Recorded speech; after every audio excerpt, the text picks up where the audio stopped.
Hello, Attorney Dale Miller again, welcoming you to another episode of D-Law.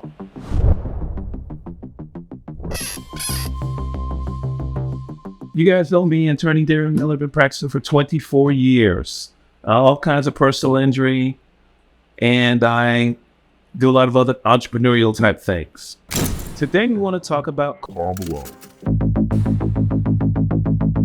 Why do we want to talk about Karl Malone? Hall of Famer, all-star, perennial, great basketball player, but why, after all these years, we talking about him? Because there's a dirty little secret that Karl Malone has that I don't know why people aren't discussing more. So Karl Malone played in the NBA for about 20 years, and I loved watching him play. Although he played in Utah, not one of my most favorite cities. I hated that town because I always played against my Lakers and they performed typically fairly well with them. For all these years when I watched Karl Malone play, I did not know about his background back in the day. I knew he was hardworking. I knew he was a superstar. I knew they called him the mailman because he always delivered. Hi, I'm the mailman and I work too hard. At least on the court. But what I found out about him a few years ago really shocked me. And since then, I have never looked at him the same way again.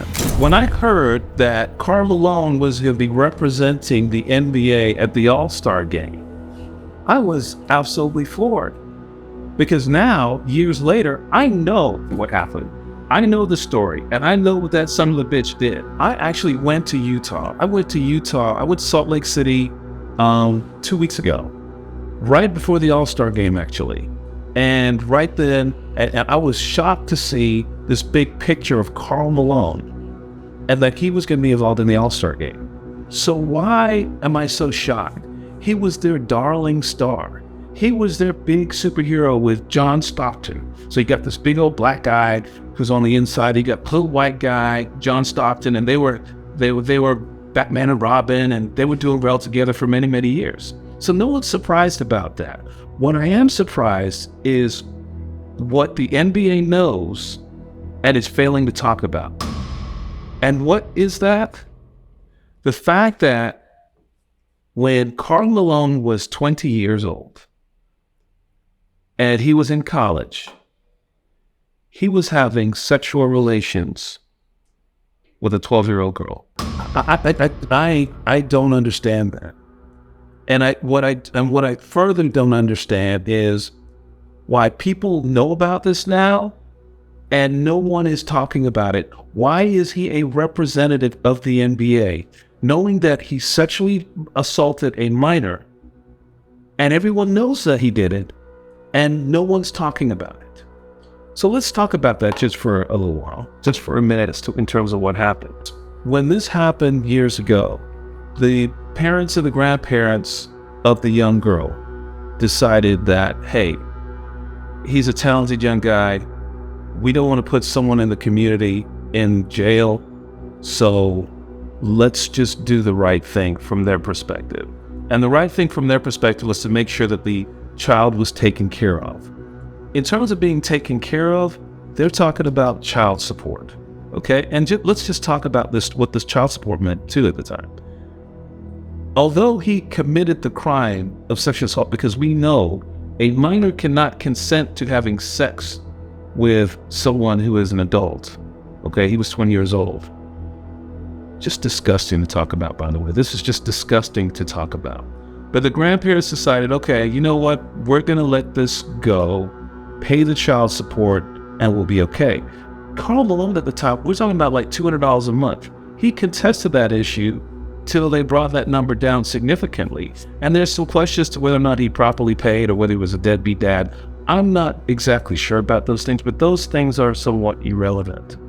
The most important issue here is the fact that one of your NBA stars had sex with a minor, had a baby with a minor.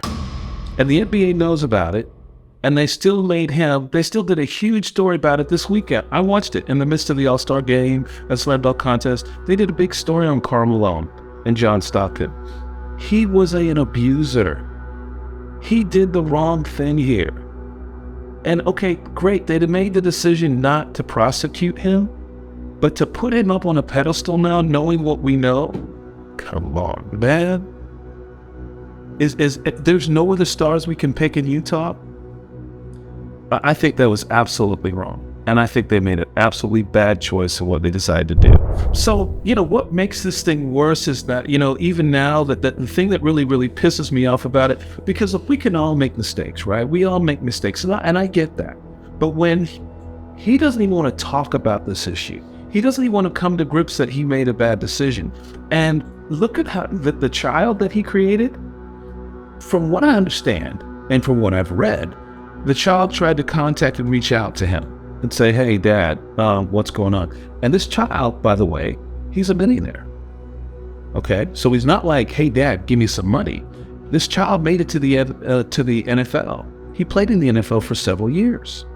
Okay, he has a net worth now of over $5 million, and he's doing just fine.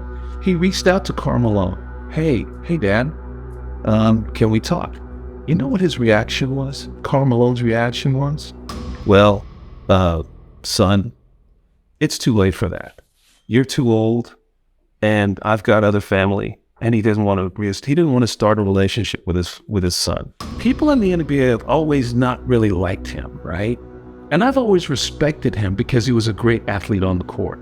But the fact now that I know the kind of character that he has off the court and what he does with his family and the bad decisions that he's made, and now what he's doing with his kids and family now, instead of accepting and acknowledging his bad decision from the past and trying to do something right with it, this is how he treats it? Come on, man. He should be better than that. I'm really pissed off of the NBA too, behind this. This is a multi-billion-dollar operation, and you're going to have essentially what I suggest to be a pedophile representing you? Come on. There's no reason for that. That was really poor judgment, and I think we're going to see article after article suggesting that they did the wrong thing here. There's going to be some kickback on this. There's going to be some big kickback on this. I guarantee you, it's going to be coming, and it's well-deserved, both from the Karl Malone side and from the NBA. So as you guys probably know, we handle thousands of these sexual assault cases.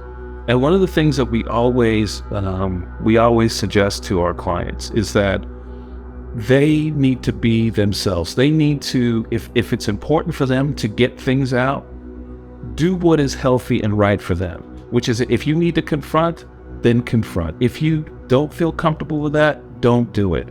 But one of the things that we always suggest is always get help from somebody in dealing with these sexual assault issues. Whether it's a counselor, a close family member, someone that you trust, talk with someone about it, just so you're not handling this thing in a situation that's going to be unhealthy for you with everything that you've gone through. So I certainly suggest talking about these situations, getting them out on the table, just so that you can move forward towards a much healthier place in dealing with these very awful situations. The mother who was 13 at the time, I would love to know what she's thinking. I would love to know what she's going through. I would love to know if anyone knows, please let me know. Contact us. Share that information. If you have if you have any inside thought on it, let us know, because this is a really difficult situation. And you hear comments from Karl, you hear from the son, but not from the mother. The mother who's been through all of this. Clearly, she probably, I'm sure, felt that she was in love with Mr. Malone. Bastard. And dealing with a situation like this, I wonder where she is right now and what she's thinking and what she's feeling. I'd love to understand that. Anyone has any insider thoughts on that? Please share. I'd love to hear what's going on. One of the things I've learned because we haven't heard from the survivor in this situation and why she's not saying anything, and she could be very much like the survivors that we deal with in our cases. They have been victimized so much. They've been put through so much. And coming to grips with situations like this can be very, very difficult, very stressful. And some people never get right with it. So I just wonder whether she's had counseling. I would love to assist you with counseling. We have a counselor here. So if anyone knows who she is and she hasn't had the chance to talk to somebody, we have people that she could talk with if that's in fact is an issue. But NBA, we got to make better decisions in future with regards to who's going to be representing us, okay? Because y'all know what he did. And you're essentially saying it's okay, and it's not. Sexual assault is terrible. And when you're talking about with a minor, totally unacceptable. Anyway, that's my time. Let me know, what do you think? Am I off base on this? Am I crazy? Share your thoughts, share your comments. What do you know about this situation? Do you know anyone who's been victimized in this fashion? I'd love to know. Let's discuss it further. What else would you like to talk about? You want us to talk about anything in particular? Let us know. Give us your comments and your thoughts. I appreciate your time. This is D. Miller, and this is D. Law. I'm attorney Darren Miller, and that's D. Law.